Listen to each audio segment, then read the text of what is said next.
This 1879 cabin portrait looks simple until you notice the baby's bracelet. It was meant to be a keepsake, a quiet record of new life in rural Arkansas, 14 years after the end of the Civil War. But when Dr. Simone Kelley first examined the photograph in the climate-controlled basement of a state historical society in Little Rock, she noticed something that would not let her go. The infant wore a bracelet, and on that bracelet was a code that should not have existed anymore. Simone had spent 11 years as a photographic conservator, specializing in 19th-century prints from the American South. She had cataloged thousands of images depicting formerly enslaved people, freedmen's communities, Reconstruction-era families, and the complicated visual record of a region trying to rewrite itself after defeat. Most photographs told predictable stories. Families posed in their Sunday best, workers stood stiffly beside cotton wagons, churches displayed their congregations on wooden steps. But this photograph, pulled from a donated collection that had sat in storage boxes for over 40 years, felt different the moment she placed it on her examination table. The image showed a black woman seated in a straight-backed chair, her posture rigid, her expression unreadable. She wore a plain cotton dress with a high collar, her hair pulled back under a white head wrap. In her arms, she held an infant, wrapped in a light-colored blanket. The baby's face was visible, eyes closed, perhaps asleep, or perhaps simply still during the long exposure required by cameras of that era. Standing behind the seated woman was a white woman in a darker dress with lace at the cuffs. She had one hand resting on the chair back, the other at her side. At first glance, the image could be read as a midwife or nurse attending a new mother. The sort of scene that reformers of the 1870s might have celebrated as evidence of peaceful coexistence, of progress, of a South that had learned its lesson. But Simone's trained eye moved across the surface slowly, cataloging every detail, the composition, the lighting, the relationship between the figures. And then she saw it. The baby's wrist, barely visible where the blanket had slipped, bore a thin metal band. She reached for her magnifying loupe and leaned closer. The bracelet was not decorative in any conventional sense. It was flat, utilitarian, and stamped with a series of letters and numbers. The mark was faint but legible under magnification. 3 letters, a dash, and a 2-digit number. It looked like a plantation code. Simone sat back in her chair and stared at the image. Plantation codes had been used before emancipation to identify enslaved people as property, linking individuals to specific plantations and their owners. But this photograph was dated. On the back, written in pencil in a looping 19th-century hand, were the words, March 1879, Phillips County. 14 years after the 13th Amendment. Why would a Nailobana or infant born in freedom be wearing a code that belonged to a system that was supposed to be dead? She had seen enough anomalies in her career to know when to pursue them. A detail like this could be nothing, a piece of repurposed metal, a family heirloom worn for superstitious reasons. Or it could be evidence of something much darker. She photographed the image at high resolution, noted its accession number, and began to dig. The first step was identifying the people in the photograph. Simone pulled the original donation paperwork and found that the collection had come from the estate of a man named Harold Jessup, who had died in 1981. Jessup had been a collector of local history, and his family had donated several boxes of photographs, maps, and documents to the Historical Society without much scrutiny. The photograph had no individual label, just a box number and a general description that read, Phillips County Portraits, various dates. Phillips County sat in the Arkansas Delta along the Mississippi River. Before the Civil War, it had been one of the wealthiest cotton-producing regions in the state, its economy built entirely on the labor of enslaved people. After emancipation, the plantations did not disappear. They transformed. The same families who had owned human beings now owned land, and the people who had once been their property often had no choice but to remain as tenant farmers, sharecroppers, or contracted laborers. The Freedmen's Bureau had tried to regulate this transition, but its power was limited and short-lived. By 1879, Reconstruction was over. Federal troops had withdrawn. The old planter class was back in control, and they had found new ways to bind black labor to their fields. Simone contacted a colleague at a university in Memphis, a historian named Dr. Marcus Ellington, who specialized in post-emancipation labor systems in the Delta region. She sent him the high-resolution scan and asked what he made of the bracelet.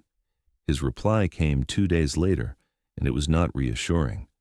Marcus explained that while official slavery had ended, many planters had devised elaborate legal mechanisms to maintain control over black workers. Some used debt peonage, trapping families in cycles of debt that they could never repay. Others used vagrancy laws to arrest black men and force them into convict labor. But there was another system, less well documented but equally insidious. It involved inheritance. Under Arkansas law in the 1870s, property could be transferred through wills and estate settlements. Land, buildings, livestock, and equipment all passed from one generation to the next through carefully drafted legal documents. But some planters, Marcus explained, had found a way to include people in these transfers, not as enslaved property, which was now illegal, but as attached labor. They would draft contracts that bound specific black workers to specific plots of land for terms of 20, 30, or even 50 years. These contracts were often signed under duress or without the workers' understanding, and in some cases, the contracts extended to the workers' children. This practice was sometimes called heirship laundering. A planter would die and leave his estate to his heirs. Included in the estate would be contracts guaranteeing the labor of certain black families. The heirs would then inherit not just the land, but the workers attached to it. The workers' children, born into these contracts, would be legally obligated to remain on the land and work for the heirs until the contract term expired. In effect, it was a form of hereditary servitude disguised as inheritance law. Marcus noted that the practice was difficult to document because it relied on private contracts and estate records that were often destroyed or hidden. But he had seen fragments of evidence in county archives across the Delta, ledgers that listed contracted families alongside acreage and equipment, wills that mentioned labor agreements as part of an estate's value, and occasionally physical markers that identified individuals as belonging to a particular estate, like bracelets. Simone returned to the photograph with new eyes. If the bracelet was a marker of an heirship laundering contract, then the infant in the image was not simply a child born in freedom. The child was property in all but name, claimed by a plantation heir before it had taken its first breath. The code on the bracelet would identify which estate the child belonged to, ensuring that even if the family tried to leave, they could be tracked and returned. She needed to identify the estate. The code on the bracelet, now that she examined it more carefully, consisted of 3 letters followed by a number. She transcribed it carefully. VLN07. It meant nothing to her on its own, but Marcus suggested she search plantation records from Phillips County to see if any estates used a similar coding system. The Phillips County Courthouse had burned in 1898, destroying many early records, but some documents had been copied or transferred before the fire. Simone found a partial index of plantation names from an 1870 survey conducted by the Freedmen's Bureau. One name caught her attention: the Villeen plantation, owned by a family that had held over 200 enslaved people before the war. The Villeens family had been prominent in local politics and had maintained their holdings through Reconstruction by strategic marriages and careful legal maneuvering. The 3 letters on the bracelet could easily be an abbreviation for Villeens. She began searching for records of the Villeens estate in the years after emancipation. The University of Arkansas had a collection of plantation papers that included some Villeens family documents, donated in the 1960s by a descendant who had moved to California. Simone requested access and spent 3 days reading through yellowed ledgers, brittle correspondence, and legal documents that smelled of dust and decay. What she found confirmed her worst suspicions.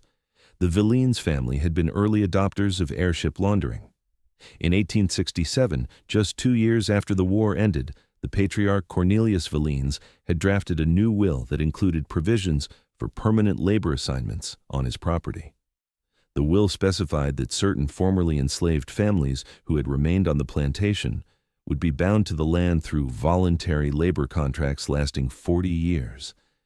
The contracts were renewed automatically for the workers' children, ensuring that multiple generations would be obligated to remain. The will assigned each contracted family a code based on the first 3 letters of the plantation name, followed by a sequential number. Family VLN01 was the first to be bound. VLN7 was the 7th. Simone found a separate ledger that listed the families by code. VLN7 was identified as the Holloway family. The ledger noted their names, ages, and assigned work duties. In 1879, the year of the photograph, the Holloway family consisted of a woman named Celia, age 24, and her infant daughter, born in February of that year. The father was not listed, though a note indicated he had departed in 1878. Simone suspected he had tried to flee. The photograph now had names. The seated woman was Celia Holloway. The infant was her daughter, born into bondage under a legal system designed to circumvent emancipation. The white woman standing behind them was almost certainly a representative of the Villeins' estate, perhaps a midwife employed by the family or a relative who had been sent to document the birth. The bracelet on the infant's wrist was not decoration. It was a brand. But why take a photograph? Marcus suggested that the image might have served as legal documentation. If the Villeins' heirs ever needed to prove their claim to the Holloway family's labor, the photograph would serve as evidence that the child had been identified and coded at birth. It was a receipt for human property, dressed up as a family portrait. Simone felt sick, but she also felt an obligation. This photograph had been sitting in a storage box for decades, its true meaning hidden in plain sight. It had been catalogued as a simple portrait, perhaps even admired for its composition or its historical value as evidence of interracial cooperation in the post-war South. But that reading was a lie. The photograph was evidence of a crime, and the people in it deserved to have their real story told. She brought her findings to the director of the Historical Society, a man named Richard Tate, who had led the institution for 15 years. Richard was a careful administrator who prided himself on the society's reputation for scholarly rigor. He listened to Simone's presentation with growing unease, his fingers tapping against the conference table as she laid out the evidence. When she finished, he was quiet for a long moment. Then he asked the question she had been dreading. "What do you want us to do with this?" Simone had thought about it carefully. She wanted the photograph recontextualized. Instead of being filed under Phillips County Portraits, it should be part of a dedicated exhibition on post-emancipation labor exploitation. The Society should commission additional research to identify other photographs in their collection that might contain similar evidence. They should reach out to descendants of the Holloway family, if any could be found, and offer them the opportunity to tell their own story. And they should publish their findings in a scholarly journal so that other institutions could learn to recognize these patterns. Richard nodded slowly, but his expression was troubled. "This is a significant claim," he said. "We'll need to verify everything before we go public, and we'll need to consider how our donors and board members might react. The Villeins family still has connections in this state. One of their descendants sits on our advisory council." Simone had expected resistance, but hearing it stated so plainly still stung. "Are you saying we should suppress this?" "I'm saying we need to be careful. Accusations of slavery, even post-emancipation slavery, are serious. If we get this wrong, the institution's credibility suffers, and if we get it right, we still might lose funding from people who don't want this kind of history emphasized." The conversation went in circles for another hour. Richard was not opposed to truth, exactly, but he was deeply concerned about consequences. He suggested they form a committee to review Simone's findings, a process that could take months or even years. He mentioned the need for balance and multiple perspectives. He asked whether it was really necessary to name the Villein family specifically, or whether the story could be told in more general terms. Simone left the meeting frustrated but not defeated. She had worked in institutions long enough to know that change often came slowly, and that pushing too hard could backfire. But she also knew that she could not simply file this photograph away and pretend she had not seen what was on that bracelet. She reached out to a journalist she knew at a regional magazine, a woman named Keisha Rawlings, who had written extensively about hidden histories in the Delta. Keisha was immediately interested. She agreed to hold the story until Simone had exhausted her options with the Historical Society, but she also began her own research, filing public records requests and interviewing historians who could corroborate the broader pattern of airship laundering. Meanwhile, Simone continued to search for descendants of the Holloway family.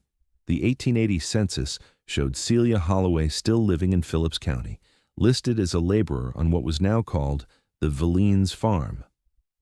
Her daughter, named in the census as Emma, was 1 year old. There was no husband listed. By 1890, the records became harder to trace. The 1890 census was largely destroyed by fire, leaving a gap in the historical record that made genealogical research difficult. But Simone found Celia's name again in 1900, now listed as a widow living in Helena, Arkansas, still working as a domestic servant. Emma wasn't listed with her. Simone feared the worst, but a search of death records turned up nothing for an Emma Holloway in Phillips County during that period. Instead, she found a marriage record from 1897. Emma Holloway had married a man named James Odom and moved to Pulaski County, near Little Rock. The Odom family appeared in subsequent census records, their descendants spreading across Arkansas and eventually to other states. Simone was able to trace the lineage forward to the present day, identifying a living descendant named Denise Odom Patterson, who still lived in Little Rock. Contacting Denise was one of the most difficult things Simone had ever done. She drafted and redrafted her letter a dozen times, trying to explain what she had found without overwhelming or traumatizing a stranger. She included copies of the photograph, the ledger entries, and a summary of her research. She offered to meet in person and answer any questions. And she waited. Denise's reply came 3 weeks later. She had known very little about her family's history before the Civil War, and almost nothing about the period immediately after. Her grandmother had told her stories about growing up poor in Arkansas, about working hard and leaving for better opportunities, but the details had been vague. The photograph, she wrote, was the first concrete evidence she had ever seen of her ancestors' lives in that era. And the bracelet on her great-great-grandmother's wrist explained something that her family had never been able to articulate, the feeling that they had been running from something for generations, even when they did not know what it was. Denise agreed to speak publicly about her family's story if the Historical Society moved forward with an exhibition. Her involvement changed the calculus for Richard Tate and the board. Having a living descendant willing to participate gave the project a human dimension that was hard to dismiss as abstract historical debate. After another round of committee meetings and legal consultations, the Society agreed to mount a small exhibition focused on the photograph and its context. They would not name it slavery, because the legal technicalities made that term contested, but they would call it what it was: coerced labor maintained through inheritance law, a system designed to preserve the power of planter families at the expense of black freedom. The exhibition opened 14 months after Simone first examined the photograph. It was installed in a small gallery on the second floor of the Historical Society's main building, with panels explaining the history of airship laundering and its prevalence across the Delta. The photograph of Celia and Emma Holloway was displayed at the center with a detailed caption explaining the bracelet's meaning and the legal mechanisms that had bound their family to the Villeens estate. Alongside the photograph were copies of the ledger entries, excerpts from the Villeens' will, and a map showing where similar practices had been documented in neighboring counties. Denise Odom Patterson recorded a video testimony that played on a loop in the gallery. She spoke about what it meant to learn that her ancestors had been legally bound to a plantation 14 years after emancipation, and how the photograph had given her a window into a history that had been deliberately obscured. She spoke about her grandmother's silence, the way certain questions had always been deflected, the sense that there were things too painful to discuss. And she spoke about the importance of telling the truth, even when it was uncomfortable, because the people in these photographs deserved to be remembered as they really were, not as the pleasant fictions that historians and institutions had constructed for them. The exhibition received modest coverage in local media and somewhat more attention in academic circles. Several historians cited it in subsequent work on post-emancipation labor systems, and the photograph became a frequently reproduced example in courses on Reconstruction and its aftermath. The Villeins family descendant, who sat on the advisory council, resigned quietly, citing other commitments. A donor who had supported the society for years wrote an angry letter threatening to withdraw funding, but the threat was never carried out. Richard Tate, for his part, admitted privately to Simone that he was glad they had moved forward. It was the right thing to do, he said, even if it had been hard. For Simone, the experience changed how she approached her work. She had always known that photographs were not neutral documents, that they were composed and staged and selected to tell particular stories.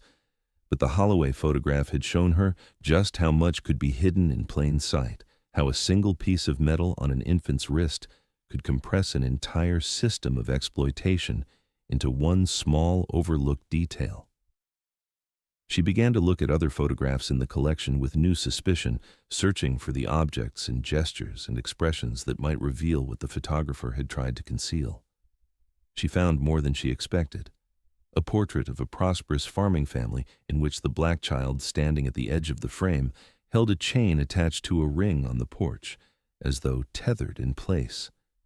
A wedding photograph in which the hands of the black woman adjusting the bride's veil were positioned in a way that suggested she could not move them freely. A group portrait of a church congregation in which certain members stood on a separate platform, slightly lower than the white congregants, their names absent from the inscription on the back. Each photograph told a story that its original makers had not intended to tell.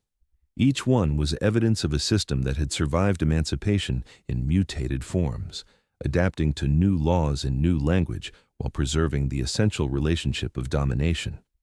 And each one had been filed away in archives and private collections as harmless nostalgia, its true meaning invisible to viewers who did not know what to look for. The next time you see an old photograph from this era, look closer. Look at the hands, the feet, the jewelry, the objects clutched or hidden at the margins. Look at who is centered and who is pushed to the edge, who is named and who is anonymous, who looks at the camera and who looks away. These images were not taken to document truth. They were taken to construct lies, to project an image of order and benevolence over a reality of coercion and violence. But the truth is still there, encoded in details that the photographers thought no one would ever notice. Reading those details is not just historical scholarship. It is an act of justice for people who were never asked whether they wanted to be photographed and whose stories were buried the moment the shutter closed. Celia Holloway never escaped Phillips County during her lifetime. She died in 1912 and was buried in an unmarked grave at a black cemetery outside Helena. Her daughter Emma lived until 1949, long enough to see her own grandchildren grow up, but she never spoke about the bracelet or the contract or the years her family had spent bound to the Villeins' land. It was too painful, her descendants said. Some things were better left in the past, but the past does not stay buried. It waits in archives and storage boxes and the margins of photographs, patient and persistent, until someone finally asks the right question. And when that question is asked, the whole story comes pouring out, not as a secret anymore, but as evidence, as testimony, as proof that what happened was real and wrong and must never be forgotten. That baby's bracelet was not decoration, it was a claim. And now, finally, that claim has been refused.